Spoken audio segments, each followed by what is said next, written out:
Today, we're going to tackle a hard truth about modern marketing and sales. Maybe you knew this. Here's a fact. One ad, one post, or one email rarely drives action anymore. Today's buyers need multiple touch points before they can feel confident enough to call, click, or commit to using you as a service provider. Now, as a consumer, you live this from that side. But don't listen to just me. Today, we have an expert with us who's going to talk about this one ad won't work concept, John Clendenning. How are you doing today? Doing great, Jeff. How are you doing? Good. John, do some really think that one ad or one marketing message is going to yield great results? Talk about that. Yeah, quite sadly, yes. As I always talk about, you have to be the marketer of your service. Dan Kennedy 101. You have to be the marketer of what you do. Marketing drives sales. Marketing creates problems that you then fix with operations. So whether you're a carpet cleaner that just happens to own a business, as I talk about, or a business owner that just happens to own cleaning services, the way you grow is getting into the heads of your ideal customer, and make them know your brand so well that everything you do um, impacts everything else. We call it omnipresence. So, because I do talk to people that say, "Hey, I sent out a postcard every door mail to 5,000 households and I didn't get any calls. What did I do wrong, John?" I'm going, you think they knew you before? Have they seen you 7, 10, 11, 20 times and know the brand?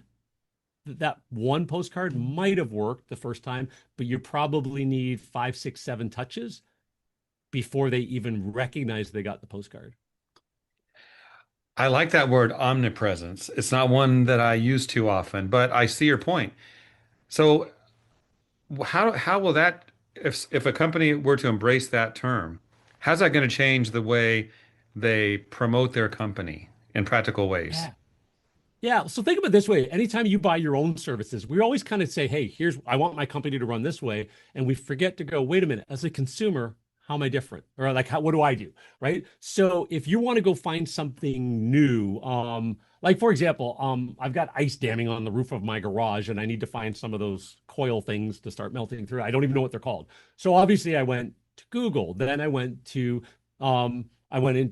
Amazon and started looking around. Then I went to the local hardware store website. Then I went on to like Facebook to a homeowners forum and said, "Anybody you know, Hughes, whatever." I went through a bunch of things to figure out what to buy, or if there's somebody that come and install them for me, so I don't have to go up on a ladder in the middle of the winter and do all of that kind of thing.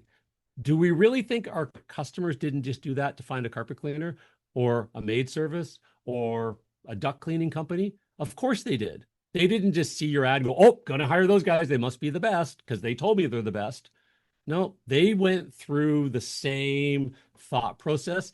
And in today's day and age, like we were talking just before the call, their word of mouth is no longer their friends and their neighbors. It's asking those questions to their new friend on ChatGPT or Google and saying, "I got these questions. Who do I call about that?" And now that becomes a recommendation. Okay. So, final words. Share some thoughts about Yeah. what those watching can do. They might feel overwhelmed by all the marketing options, but Yeah. where can they start to build this multi-touch strategy? Yeah, so think about being again, so omnipresence, you got to be where your ideal customer is. Pick your ideal customer. It's not everybody. Do you want to target affluent people around Golf Course Road, or do you want to target, the keg party bros at, in their 20s? Pick your market. Like just pick them. Where do they hang out? Where do they look? Make sure that they hear about other happy customers you've seen. So if it's Facebook, social media, things like that, just make sure you're always sharing stories, not just before and after pictures of jobs. And so that when you do start dropping, they need cleaning today and they go to Google. You can be in local service ads, pay per click, Google Maps, organic. They go to social media. You've got some posts going out, stuff like that. That should be your marketing. But before that, they should have already been washed over and influenced you by you. Your van looks amazing in the neighborhood, so that catches their eye. You put a yard sign like we used to do 20 years ago. You do door hangers, and now you're creating Inception, that in the movie Inception. You're in their head.